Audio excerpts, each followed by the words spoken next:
অনন্ত ভাই, আমি দেখছিলাম যে আপনার যে প্রতিষ্ঠানটা সেটা 1996 সালের তৈরি, এবং সেই প্রতিষ্ঠানটাতে গেল আগস্টে প্রথমবারের মতন আনরেস্ট হলো, এবং যেটি এই বছর আবারও হয়েছিল।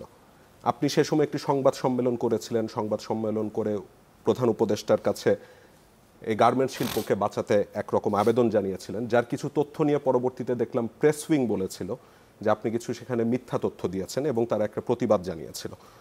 এই বছর আপনার বিরুদ্ধে একটি প্রতারণার মামলা হলো। আবার আপনার যে মুভিটি আসবার কথা ছিল নেতৃত্ব লিডার, সেটির আমি টিজার বোধহয় দেখলাম আরও 2-2.5 বছর আগে, সেটিও এখনো পর্যন্ত মানে মুভিটি আমি দেখছি না যে রিলিজ হয়েছে। সব মিলিয়ে কি বিষয়গুলো এমন হয়ে গেল যে যে অনন্ত অসম্ভবকে সম্ভব করে তার জন্য এখন অনেক কিছু সম্ভব হয়ে উঠছে না? আমাদের কোম্পানি হচ্ছে 1996-এ স্টাবলিশড, এবং আমাদের দেশে অনেক কিছুই গিয়েছে। আপনার রানা প্লাজা অনেক বড় গার্মেন্টসের জন্য একটা বড় ধস নেমেছিল রানা প্লাজার সময়। তারপরে বাংলাদেশে অ্যাকর্ড এবং অ্যালায়েন্স আসলো। অ্যাকর্ড অ্যালায়েন্স এসে গার্মেন্টসগুলোকে মানে অনেকগুলো গার্মেন্টসকে তারা বাদও দিয়ে দিয়েছেন যে এই বিল্ডিংগুলো কমপ্লায়েন্সের জন্য। আমাদের ইন্ডাস্ট্রি প্রথম আনরেস্ট হচ্ছে 12ই অগস্টে প্রথম আনরেস্ট হলো। যাই হোক, আমি যখন এটা শুনলাম আমি ফ্যাক্টরিতে চলে গেলাম। বাইরে যেয়ে আমি ওদের সাথে কথা বললাম যে এই কোম্পানিটা 27-28 বছর তোমরা এখানে অনেকে আসো, কিন্তু হঠাৎ করে কোম্পানিতে আনরেস্ট হয়ে গেল বাইরের কিছু মানুষের ইন্ধনে। এটা তো কাম্য নয়। এই যে 27-28 বছর যে আমরা তোমাদের সাথে কষ্ট করে গেলাম, আমিও তো অলমোস্ট 24 বছর ধরে কষ্ট করে যাচ্ছি ওদের সাথে। তো এইটা কেন হলো?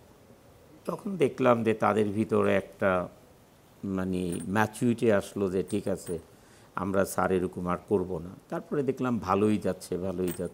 2025-এর মার্চের দিকে দেখলেন যে এই ঘটনাটা ঘটলো।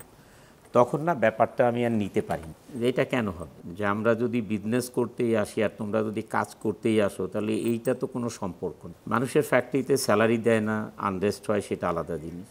আমাদের ফ্যাক্টরিতে 10 তারিখে স্যালারি হয়ে গেল, 11 তারিখ দুপুরবেলা লাঠি চোটা নিয়ে তোমরা মারামারি শুরু করে দিলা। What is this? আমার তখন মনটাই ভেঙে গেল যে এই ইন্ডাস্ট্রি চালাবো। এত কষ্ট করে মানে এতদিন সুনাম ধরে রাখলাম, ইন্ডাস্ট্রি ভালোভাবে চালালাম, যে এইসব গ্যাঞ্জাম আর ইন্ডাস্ট্রি চালাবো।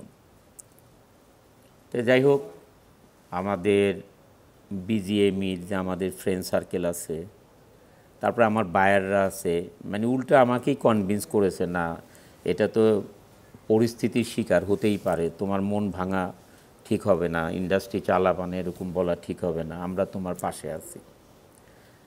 যাই হোক, এই হচ্ছে ঘটনাটা। আসলে ইন্ডাস্ট্রি চালানো যে একটা স্পিরিট দরকার, যে স্পিরিটটা দরকার আমাদের মধ্যে, যেভাবে আমরা করে আসছি। জি, এই যে দেশের এত বড় কর্মসংস্থান, দেশের অর্থনীতির যে চালিকা শক্তি, সেটা তো অস্বীকার করার কিছু নেই। এগুলোর মধ্যে যখন এত বাধা বিঘ্ন আসে তখন না মনটা ভেঙে যায়। যে কিন্তু আমাকে তখন আমি এটা দেখেছি যে ধরেন এই যে মিনিস্ট্রি থেকে তখন কিন্তু ওনারা আসছিলেন আমার কোম্পানিতে। আচ্ছা, তখন এসে অনেক কিছুতেই ওনারা হেল্প করেছেন, অস্বীকার করার কিছু নেই। আমরা আচ্ছা, মানে হেল্পটা আপনি না হেল্প করেছে। হ্যাঁ, বিজিএমই আসছে যে আপনার ফ্যাক্টরি একটা এত সুনামধন্য একটা কোম্পানি, তা আপনার ফ্যাক্টরিতে এরকম হয়েছে, আমরা আপনার পাশে আছি। ইভেন দো মিনিস্ট্রি থেকে এসছে, মানে অনেক সাপোর্ট দিয়েছে। আমি বলবো পুলিশ বলেন, আর্মি বলেন, সবাই সাপোর্ট দিয়েছে তখন।